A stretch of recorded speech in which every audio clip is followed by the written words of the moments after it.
عن أبي موسى الأشعري رضي الله عنه قال لي رسول الله صلى الله عليه وآله وسلم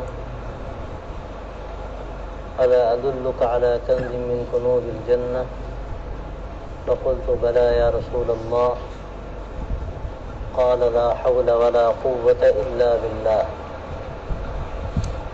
حضرت ابو موسیٰ اشعری رضی اللہ تعالی عنہ فرماتے ہیں کہ رسول اللہ صلی اللہ علیہ وسلم نے ارشاد فرمایا کہ کیا میں تمہیں جنت کے خزانوں میں سے خزانے کا پتہ نہ بتاؤں؟ تو میں نے عرض کیا کہ ضرور ارشاد فرمائیے اللہ کے رسول. تو آپ نے فرمایا کہ لا حول ولا قوت الا باللہ، یعنی یہ کلمہ ہے جو جنت کے خزانوں میں سے ایک خزانہ ہے. یہ کلمہ تفویض ہے، کلمہ توکل ہے، اور آدمی جب اس کو زبان سے کہتا ہے اللہ نے اس کا بڑا اجر رکھا ہے. گویا کہ وہ جنت میں خزانہ جمع کرتا ہے. اس کا ورد فی نفسی ہی اپنی جگہ پر نامہ اعمال کے اندر حسنات کے اضافے کا ایک بہت بڑا ذریعہ ہے. لیکن خاص طور پر اگر اس کلمے کو یقین کے ساتھ پڑھا جائے، بھروسے کے ساتھ، توکل کے ساتھ، تو اللہ تبارک و تعالیٰ کے ہاں اس کی قیمت کہیں سے کہیں پہنچ جاتی. لا حول ولا قوت الا باللہ. حول کہتے ہیں حرکت کرنے کو، تدبیر اختیار کرنے کو، اور قوت کے معنی طاقت کے ہیں. یعنی جو بھی تدبیر آدمی اختیار کر سکتا ہے وہ اس کی کوئی حقیقت نہیں، اور ہر طرح کی جو طاقت نظر آتی ہے اس کی بھی کوئی حقیقت نہیں. یہ ساری تدابیر، ساری طاقتیں سب اللہ تبارک و تعالیٰ کی ہیں. اور دنیا میں جو ظاہری طور پر یہ تدبیریں کام کرتی ہیں، انسان اپنی طاقت کا کہیں اظہار کرتا ہے، تو یہ سب اللہ کی طرف سے. اللہ چاہتا ہے تو طاقت نظر آتی ہے، اللہ چاہتا ہے تدبیر کام کرتی ہے. لیکن اگر اللہ کا فیصلہ نہ ہو تو کوئی تدبیر کام نہیں کرتی. آدمی کیسے ہی طاقت والا ہو، اس کی طاقت دھری کی دھری رہ جاتی. فیصلے اللہ کے چلتے ہیں. تو یہ کلمہ تفویض ہے یا کلمہ توکل ہے. گویا کہ اس کے ذریعے سے ہمیں سکھایا گیا ہے کہ ہمیں اللہ پر بھروسہ رکھنا چاہیے. اپنے اختیار کیے ہوئے اسباب پر بھروسہ یہ ٹھیک نہیں. اللہ نے ہمیں حکم دیا ہے کہ دنیا دار الاسباب ہے، اس میں اسباب اختیار کیے جائیں گے، لیکن بھروسہ اسباب پر نہیں ہوگا، بھروسہ اللہ کی ذات پر ہوگا. یہ دونوں چیزیں ایک ساتھ چلیں گی تو کام ہوگا. دونوں باتیں ضروری ہیں. اسباب اختیار کرنا بھی ضروری ہے، لیکن اس کے ساتھ بھروسہ اللہ پر کرنا بھی ضروری ہے. اسباب پر بھروسہ آدمی کرے گا تو ضروری نہیں کام ہو جائے، بلکہ ہو سکتا ہے اللہ کا فیصلہ کچھ اور ہو. اور اگر اسباب اختیار نہیں کیے جائیں گے تو یہ بھی حکم شرعی کے منافی ہے. حدیث میں آتا ہے ایک جگہ گھوڑا باندھو پھر توکل کرو. یہ نہیں کہ گھوڑا لاؤ کھلا چھوڑ دو اور یہ سوچو کہ اللہ کا فیصلہ ہوگا مل جائے گا مجھے. گاڑی بازار میں لے جا کر کھلی چھوڑ دو، لاکھ نہ کرو اور یہ سوچو کہ کیا فرق پڑتا ہے مجھے مل جائے گی. یہ توکل کے منافی ہے. اسباب اختیار کرو، لیکن اس کے بعد یہ مت سوچو کہ ہم نے تو سب کر لیا اب کوئی مسئلہ ہی نہیں. اسباب اختیار کرنے کے بعد یہ سوچو کہ اب کرنے والی ذات اللہ کی. وہ چاہے گا تو سبب میں تاثیر پیدا کر دے گا، اور نہیں چاہے گا کیسے ہی اسباب ہوں کچھ نہیں کام دیتے، کیسے ہی خطرات ہوں، اللہ کا فیصلہ اگر یہ ہو گیا کہ اللہ سب خطرے تمام خطرات سے بچا کر رکھے گا تو کوئی خطرہ نہیں۔ ایسی چیز کہ جس کے بارے میں یقین ہوتا ہے کہ یہ ضرور اثر کرے گی، لیکن اللہ کا فیصلہ اگر ہو جائے گا تو وہ چیز اثر نہیں کرے گی۔ جیسے حضرت ابراہیم علیہ السلام کو آگ میں ڈالا گیا، اور ظاہر آگ کا کام کیا ہے؟ آگ جلاتی، لیکن اللہ کا فیصلہ تھا کہ آگ کو نہیں جلانا۔ انہوں نے اللہ پہ بھروسہ کیا تھا کہ اللہ اب میرے اختیار میں تو کچھ نہیں۔ بہت سے واقعات نقل کیے جاتے ہیں کہ جب ان کو آگ میں ڈالا جانا تھا، اور اس کا بھی ایک خاص طریقہ ان لوگوں نے اختیار کیا تھا کہ زبردست آگ بھڑکائی تھی، اور جیسے منجنیق ٹائپ ایک چیز ہوتی ہے اس میں ان کو رکھ کر اور پھینک دیا تھا آگ میں، اس لیے کہ ظاہر اس میں آگ میں ڈالے گا کون، قریب کون جائے گا ایسی بھڑکتی ہوئی آگ۔ تو جیسے کوئی چیز پھینکی جاتی ہے دور سے، اس طرح ابراہیم علیہ السلام کو پھینکا ہوا۔ تو بعض روایتوں میں آتا ہے، جبکہ وہ روایتیں اس طرح کی نہیں ہیں، لیکن بہرحال تذکرہ بعض جگہ ملتا ہے کہ فرشتہ آیا اور اس نے کہا کہ آپ اگر اجازت ہو تو میں مدد کروں، کہا نہیں مجھے اللہ کی مدد کر۔ یہ توکل کی آخری بات ہے، اللہ نے حفاظت کی ان کی، اور قلنا یا نار کونی بردا وسلاما علی ابراہیم، اللہ کا حکم ہوا، آگ سے اللہ نے کہہ دیا کہ ٹھنڈی ہو جا اور گلے گلزار بن جا، سلامتی ہو جا ابراہیم علیہ السلام کے لیے۔ اللہ نے ان کو بچا لیا۔ تو وہ آگ جس کا کام ہی جلانا ہے اس کا یقین ہوتا ہے آدمی کو، لیکن اللہ کا حکم ہوا آگے نہیں جلائے۔ تو یہ ہے اصل تفویض کی بات۔ کیسے ہی حالات پیدا ہو لیکن آدمی مایوس نہ ہو، یہ یقین ہو کہ اسباب تو اللہ کے اختیار میں ہیں، طاقتیں ساری اللہ کی ہیں، وہ جو فیصلہ چاہتا ہے وہ کرتا ہے۔ یہ یقین جب انسان کے اندر پیدا ہوتا ہے تو آدمی کبھی نہیں گھبراتا، کیسے ہی حالات پیدا ہوں کبھی مایوس نہیں ہوتا، اس لیے کہ اس کا بھروسہ اللہ پر۔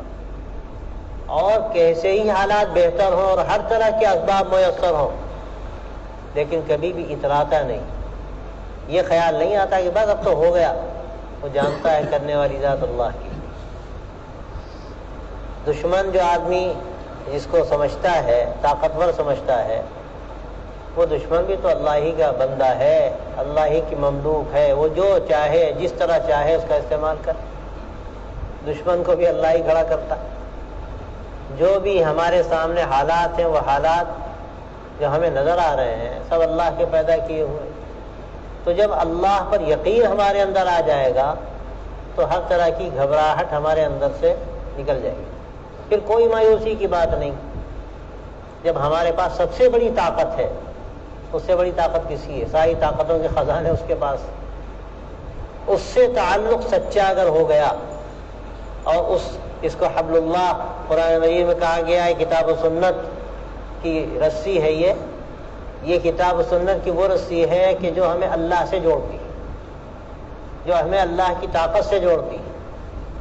جب وہ مضبوطی ہمارے اندر آ جائے گی اور وہ یقین پیدا ہو جائے گا تو نہ تو گھبراہٹ کی ضرورت ہے نہ مایوسی کی ضرورت ہے، البتہ اسباب اختیار کرنے کی ضرورت ہے، محنت کرنے کی ضرورت ہے۔ ہم ہاتھ پہ ہاتھ دھر کے بیٹھ جائیں اور سوچیں کہ نوالا آسمان سے اترے گا میرے منہ میں آ جائے گا۔ اللہ نے دنیا اس نظام کے ساتھ نہیں بنائی۔ اللہ چاہتا ہے تو وہ بھی کرتا ہے، اللہ چاہتا ہے تو وہ بھی کرتا ہے۔ ایک لطیفہ مشہور ہے، کوئی اللہ کا بندہ تھا، اس نے سنی بات کہ بھئی رزق کو اللہ دیتا ہے جس طرح چاہے دے، اس نے طے کر لیا ہم کھانا نہیں کھائیں گے۔ اماں پریشان، ارے اللہ کے بندے کھا لے، میرے بیٹا کھا لے، سب سمجھاتی، لیکن اس کی عقل میں بات نہیں آتی تھی۔ تو کہا میں جنگل جا رہا ہوں، بس وہیں جا کر بیٹھ کر انتظار کروں گا کہ اللہ کیسے کھلاتا ہے۔ اب وہ چلا گیا جنگل میں، ایک درخت کے نیچے جا کے ٹیک لگا کر بیٹھ گیا۔ اماں تو اماں، وہ اچھی سی بریانی یا پلاؤ جو بھی اس نے پکایا وہ پکا کے وہاں رکھ گئی، بھوک لگے گی زیادہ تو خود ہی کھائے گا۔ اب وہ تو آرام سے بیٹھ گیا۔ جب رات ہوئی تو سوچا ہے کوئی جانور آ کر پریشان نہ کرے، تو درخت پہ چڑھ گیا۔ اب وہاں اس کو توکل بھول گیا، کہ اللہ نہیں چاہے تو کیسے پریشان کرے گا. درخت پہ چڑھ گیا ہو, وہاں جا کے کہیں موٹی شاخ ہوگی, بیٹھ گیا. اب اتفاق کی بات ہے, اتفاق کیا اللہ کا کرنا. کوئی ڈاکو آئے تو دیکھا کہ بڑی شاندار دیگ رکھی ہے کھانے کی دیگچی, تو انہوں نے کہا کہ وہ ہی تو بڑا اچھا انتظام ہو گیا.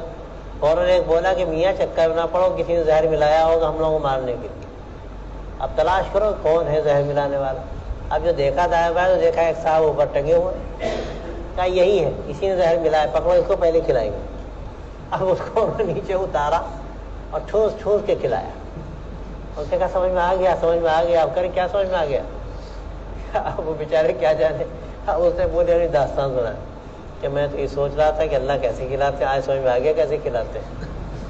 تو ایسا بھی ہوتا ہے کبھی, لیکن اللہ کا نظام یہ ہے کہ تم کھاؤ گے تو پھر کھا پاؤ گے, نہیں کھانا چاہو گے سامنے کھانا رکھا رہے, زندگی بھر بیٹھے رہو, ہاتھ بڑھاؤ تبھی تو کھانا ملے گا.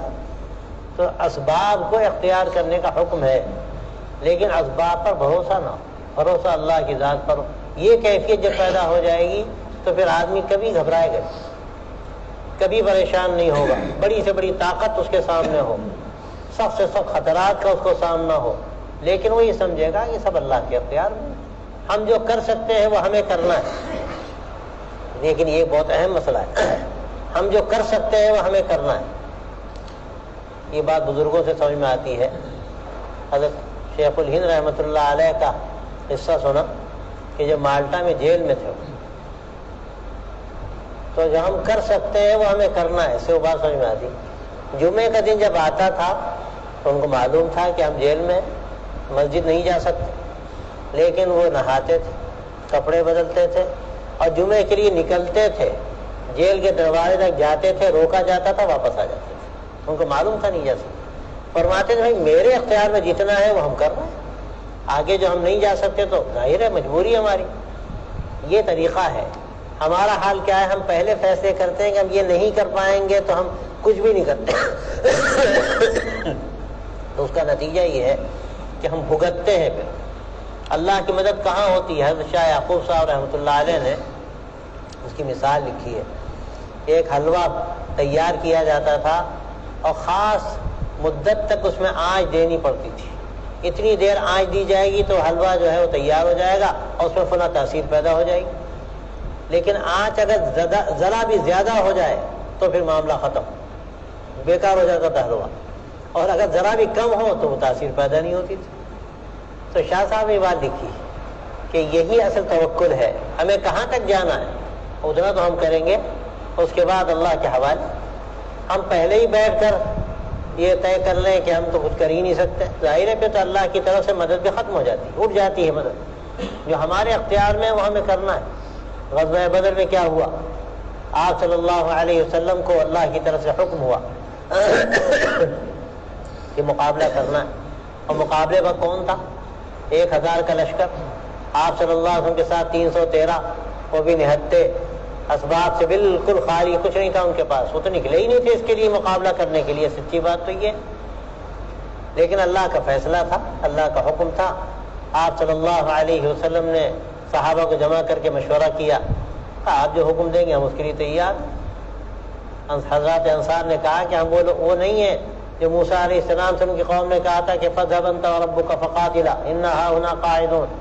ہم آپ کے ساتھ ہیں, آپ جہاں کہیں گے وہاں ہم جائیں گے. آپ کہیں گے سمندر میں گھس جاؤ, سمندر میں گھس جائیں گے.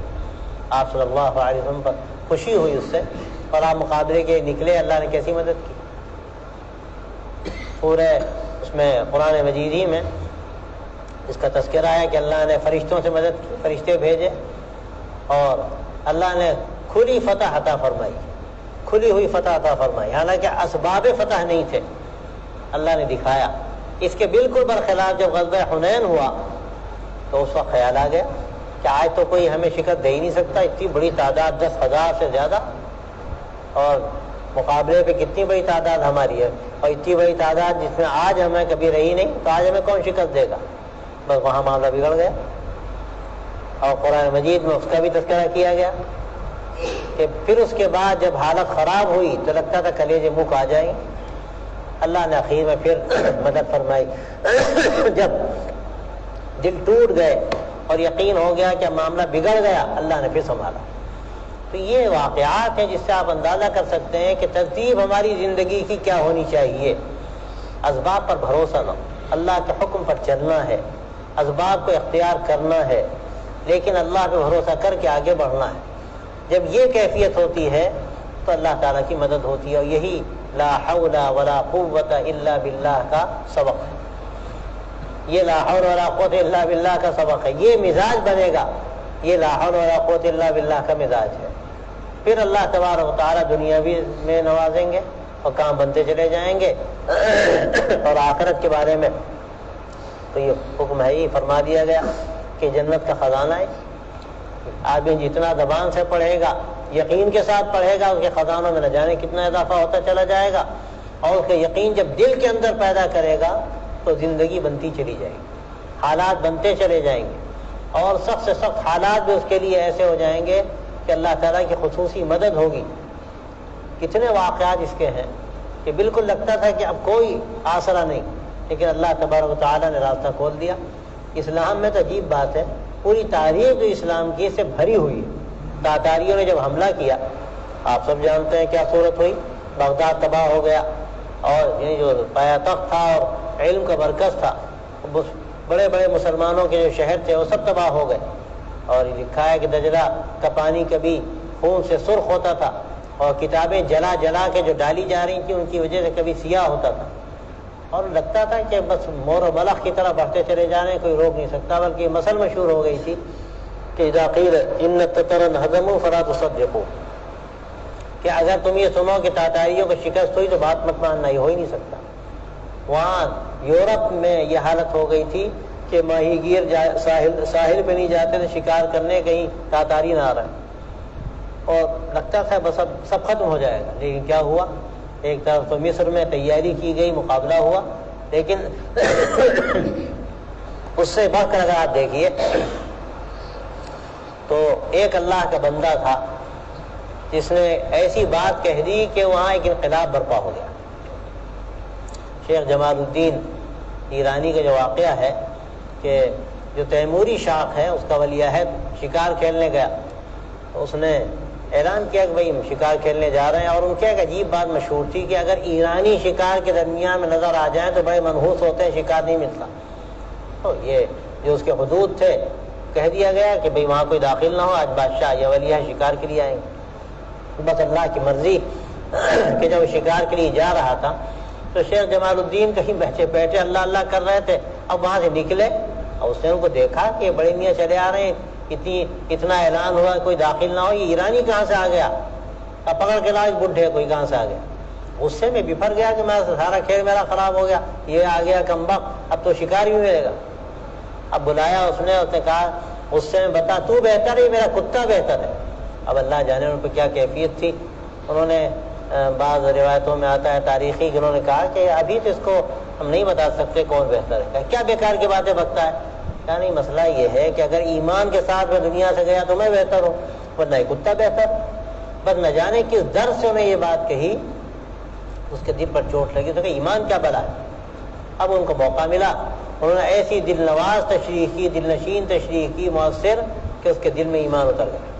اس نے کہا کہ ابھی تو میں ولی عہد ہوں، عنقریب میری تاج پوشی ہونے والی ہے، اس وقت آپ آئیے، اور اللہ نے توفیق دی تو پھر شاید سب کے سب مسلمان ہو جائیں گے۔ اب یہ انتظار میں رہے، اللہ کا کرنا، ان کی وفات کا وقت ہو گیا، تاج پوشی کا وقت نہیں آیا، تو اپنے بیٹے کو نے وصیت کی کہ جب اس کی تاج پوشی ہو تو تم اس وقت جانا اور یہ واقعہ یاد دلانا۔ اور جب تاج پوشی ہوئی تو ان کے بیٹے گئے۔ اب ظاہر ہے کہ دربار میں داخل ہونے کا تو موقع نہیں تھا، تو انہوں نے یہ کیا کہ محل کے باہر ایک جگہ بوریا ڈال کر بیٹھ گئے، وہیں اذان کہتے تھے، نماز پڑھتے تھے اور جنگلی پھل کھا لیتے تھے۔ ایک رات صبح فجر کے وقت بلکہ جو اذان دے رہے تھے اور بادشاہ کی آنکھ کھل گئی، وہاں آواز پہنچ گئی، وہ غصہ ہوا ہوگا کون صبح بڑبڑ کر رہا، پکڑ کے لاؤ اس کو۔ ان کو تو یہی مقصد ہی تھا، جب دربار لگا تو لے جائے گئے۔ قبل اس کے کہ وہ پوچھے، انہوں نے کہا کہ بادشاہ سلامت، آپ کو یاد ہوگا جنگل میں ایک آپ کو بڑے میاں ملے تھے، میں گواہی دینے کے لیے آیا ہوں کہ الحمدللہ وہ ایمان کے ساتھ گئے۔ او ہو، میں تو انتظار میں تھا ان کا انتقال ہو گیا۔ تاہم ان کا انتقال ہو گیا، لیکن مجھے انہوں نے وصیت کی تھی کہ میں یہ پیغام پہنچا دوں۔ کہا بہت اچھا، میں تیار ہوں، اور اسے دربار کیا اور کہا کہ میں تو ایمان لاتا ہوں اور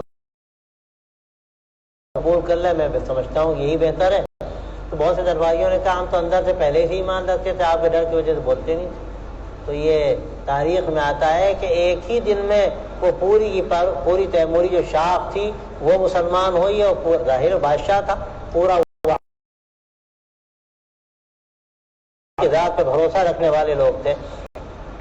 حضرت سعد بن ابی وقاص رضی اللہ عنہ کا واقعہ بڑا مشہور ہے کہ جب وہ دریائے دجلہ کے کنارے پہنچے اور ایران فتح کرنا تھا، ان کو سامنے شہر تھا، دریا جب سامنے آیا تو وہاں کوئی پل نہیں تھا، انہوں نے توڑ دیے تھے کہ اب ایرانیوں نے جب دیکھا کہ گھوڑے چلتے چلے آ رہے ہیں دریا پر، تو کہہ رہے ہیں دیو آمدن دیو آمدن، یہ انسان نہیں معلوم ہوتے، یہ تو دیو جنات معلوم ہوتے ہیں۔ پورا کا پورا شہر خالی ہو گیا، ایسے ہی فتح ہو گیا، کوئی اس میں جنگ نہیں لڑنی پڑی۔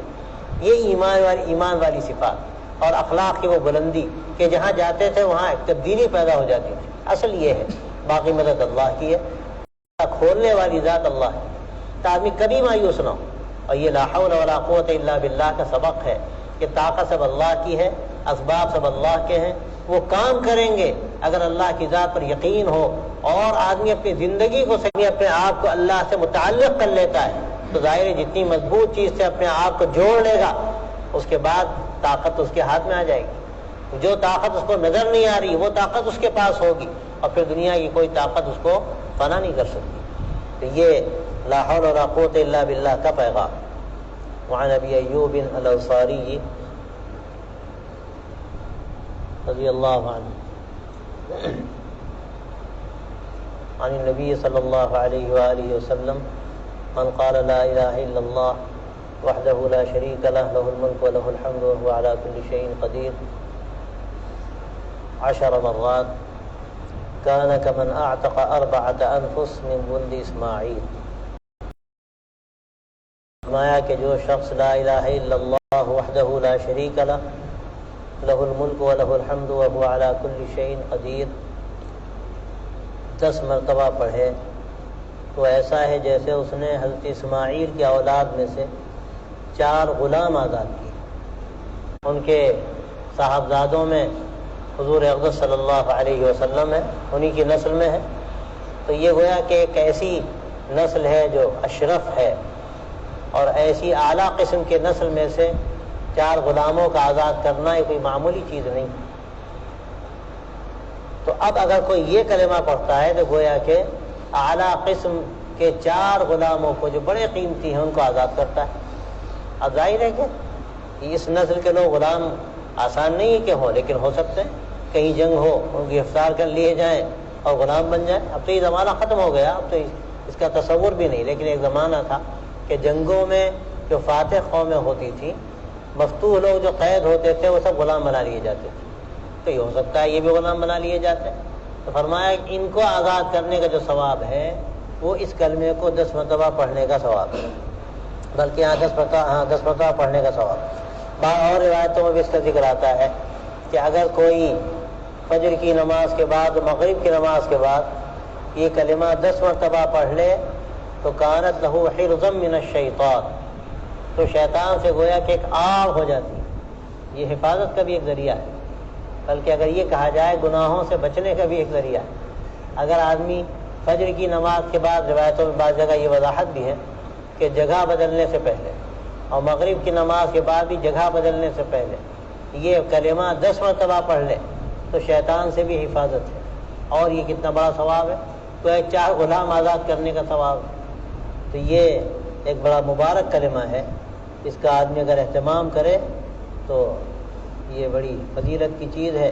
اور ظاہر ہے کہ اس کے جو معانی ہے لا الہ الا اللہ وحدہ لا شریک لہ لہ الملک ولہ الحمد وہو علی کل شیء قدیر، ایک طرح کی اس میں توحید کا اثبات بھی ہے، اور اللہ کی مالک الملک ہونے کا اقرار بھی ہے کہ لا الہ الا اللہ، کوئی معبود نہیں سوا کا شریک نہیں، لہ الملک، ساری بادشاہت اسی کی ہے، ساری دنیا اسی کی ہے، اور ساری تعریفیں اسی کی ہیں، اصل تعریف اسی کی ہے، اور وہ ہر چیز پر پوری طرح قدرت رکھتا ہے۔ یہ بھی ایک طرح سے دیکھا جائے کلمہ توحید بھی ہے، اور کلمہ تفویض عن جویریة بنت الحارث رضی اللہ عنہ قالت قال لی رسول اللہ صلی اللہ علیہ وآلہ وسلم لقد قلت بعدك 4 كلمات 3 مرات لو وزنت بما قلت منذ اليوم لوزنتهن سبحان الله وبحمده عدد خلقه ورضا نفسه وزنة عرشه ومداد کلماتی۔ حضرت جویریہ بنت حارث رضی اللہ تعالی عنہ فرماتی ہیں کہ رسول اللہ صلی اللہ علیہ وسلم نے مجھ سے یہ بات فرمائی کہ میں نے تمہارے بعد 4 کلمات ایسے کہے 3 مرتبہ کہ اتنی دیر سے تم جو کچھ پڑھ رہی تھیں ان سے اگر ان 4 کلموں کا وزن کیا جائے تو یہ 4 کلمے بھاری پڑ جائیں۔ اور یہ پورا واقعہ لکھا ہے اس میں، حدیث میں تفصیلی روایت ہے کہ آپ صلی اللہ علیہ وسلم مسجد تشریف لے گئے فجر کے وقت، حضرت جویریہ مصلی پر تھی۔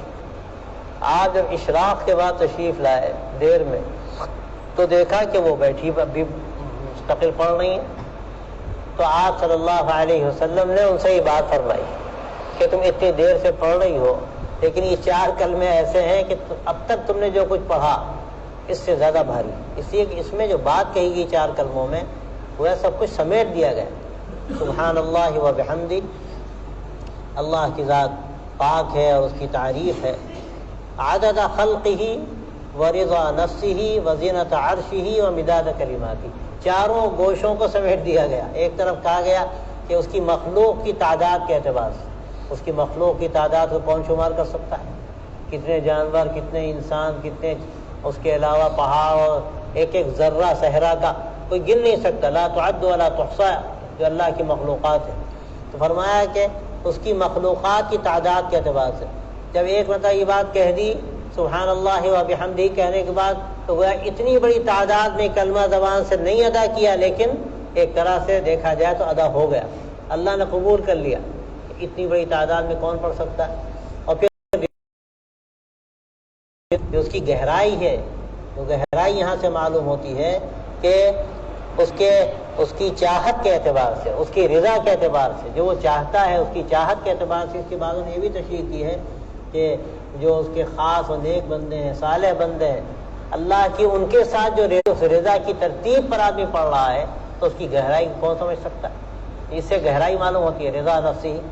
پھر اس کے بعد زینت عرشی، اس کا وزن بتایا جا رہا ہے، اس کے عرش کے وزن کے اعتبار سے، تو اس کے عرش کا وزن کوئی سمجھ سکتا ہے؟ یہ بھی گویا کہ انسان کی عقل سے اوپر ہے۔ اور اس کے بعد فرمایا اور مداد کلماتی، یہ بھی اس سے وسعت معلوم ہوتی ہے اس کی۔ ایک طرف سب سے پہلی جو چیز اس میں عدد معلوم ہوا، اور دوسری چیز میں گہرائی معلوم ہوئی، اور تیسری چیز میں وزن معلوم ہوا، اور چوتھی چیز میں وسعت بتائی جا رہی۔ مداد کلماتی، اس کے جو کلمات ہیں وہ جو لکھے جاتے ہیں، اس کی جو روشنائی ہے اس کے اعتبار سے نہ تو کلمات ختم ہوں گے نہ روشنائی ختم ہوگی۔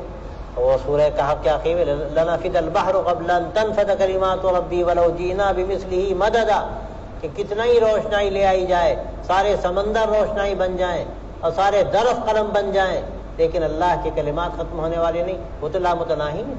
اور جو چیز لامتناہی ہو تو کیا کوئی ایسی چیز جو متناہی ہو، ختم ہو جانے والی ہے، اس کو اس میں سمیٹا جا سکتا ہے، اسے بند کیا جا سکتا ہے؟ ممکن نہیں۔ اس سے وسعت بتائی جا رہی ہے کہ اللہ تعالیٰ کے لامتناہی کلمات کو سوچ لیا جائے اور ان لامتناہی کلمات کو لکھا جاتا رہے، اس کی کوئی حد و نہایت نہیں۔ تو اس وسعت کے ساتھ آدمی جب یہ کلمہ پڑھے گا تو ظاہر ہے کہ اس کا کوئی حساب و کتاب نہیں۔ تو 4 باتیں یہاں پر کہہ دی گئی، ایک تو عدد، اور دوسرے اس کی گہرائی، اور تیسرے اس کا وزن، اور چوتھے اس کی وسعت۔ تو ان تینوں ترتیبوں کے، 4 ترتیبوں کے ساتھ جب آدمی کلمہ پڑھے گا سبحان اللہ و بحمدہ، تو پھر ظاہر ہے کہ اس کی وسعت اور اس کی گہرائی اور اس میں جو تعداد ہے اور اس میں جو وہ ہے تعداد اور اس کا وزن، ان تمام چیزوں کے اعتبار سے وہ بے حد و نہایت ہو جائے گا یہ کلمہ۔ اب کوئی کتنا ہی پڑھتا چلا جائے لیکن اس کے برابر کیسے پہنچ سکتا ہے؟ تو یہ بڑی فضیلت کی بات ہے، اور یہ کلمہ بڑی فضیلت کا ہے آدمی روزانہ صبح شام کم از کم پڑھ لے. صبح شام کی دعاؤں میں بعد اس کا ذکر آتا ہے.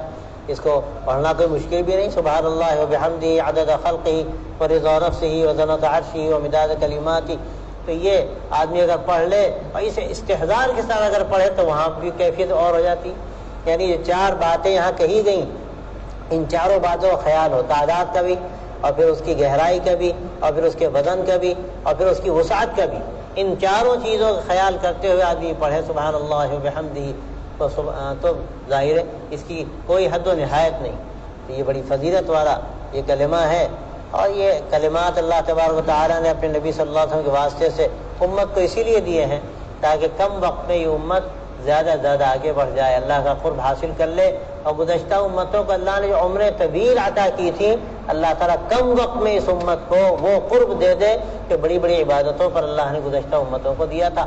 کہ آپ صلی اللہ علیہ وسلم کی محبوبیت اور آپ کی محبوبیت کے طفیل میں اللہ نے اس امت کو بھی جو محبوبیت دی کہ اس کا نتیجہ ہے. اللہ تعالیٰ ہم سب کو توفیق عطا فرمائے. وآخر دعوانا